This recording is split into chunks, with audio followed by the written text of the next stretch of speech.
Alors, salut à tous mes apprentis Fisherman. Alors, comme je vous avais promis dans la précédente vidéo de présentation, que j'allais vous apprendre à connaître les différentes lunes et savoir à quel moment pêcher les différentes espèces de crustacés et les différentes espèces de poissons, que ce soit en profondeur, que ce soit entre deux eaux.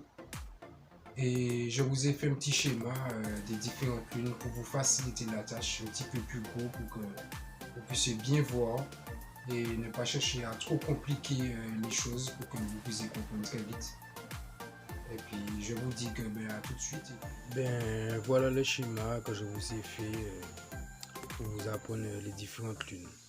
Alors là, comme vous voyez ici, là, on était en lune descendante. Lune descendante, la lune elle est noire.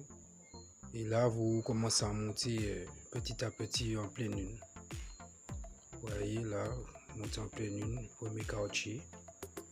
Et après, vous voyez, ça continue.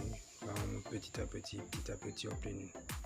Donc moi, je vous conseille d'aller à la pêche juste ici. Là, elle est bonne. Vous pouvez mettre du plomb, vous pouvez mettre des flotteurs pour des poissons entre deux eaux et aussi poissons de fond. Donc je pense que ici c'est beaucoup mieux là. Jusqu'à ce qu'on monte en pleine lune. Plus qu'on monte en pleine lune et plus vous allez prendre des poissons entre deux eaux en fait. Il va falloir mettre du flotteur ou bien prendre des poissons avec au vif ou bien avec des morceaux de poissons coupés. En fait, à peu près quoi.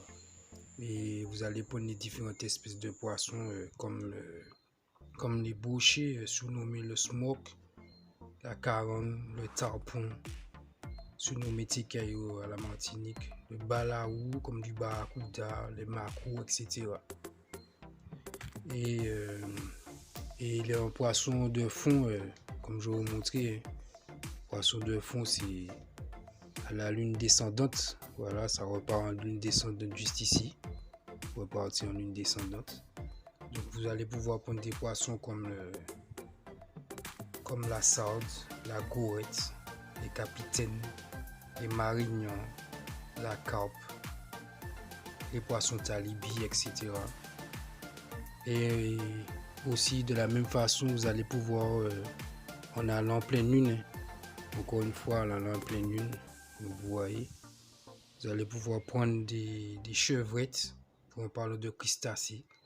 Vous allez pouvoir prendre des chevrettes, vous allez pouvoir prendre des crevettes, des siriques. Tout ça c'est en allant vers la pleine lune, vous voyez, en allant vers la pleine lune. Après que vous recommencez à redescendre, vous n'allez pas en prendre. Vous allez plutôt prendre des habitants parce que la lune commence à redescendre. Vous êtes en descendant. Vous allez prendre des habitants bien que les habitants commencent à être en voie de disparition par rapport à la nouvelle espèce d'écrevisse qui arrive dans la rivière Martinique. L'écrevisse envahissante en fait. Oui, c'est la même lune. Hein. L'écrevisse envahissante, c'est à partir du deuxième quartier. Là vous descendez, vous allez prendre les écrevisses envahissantes et puis les habitants.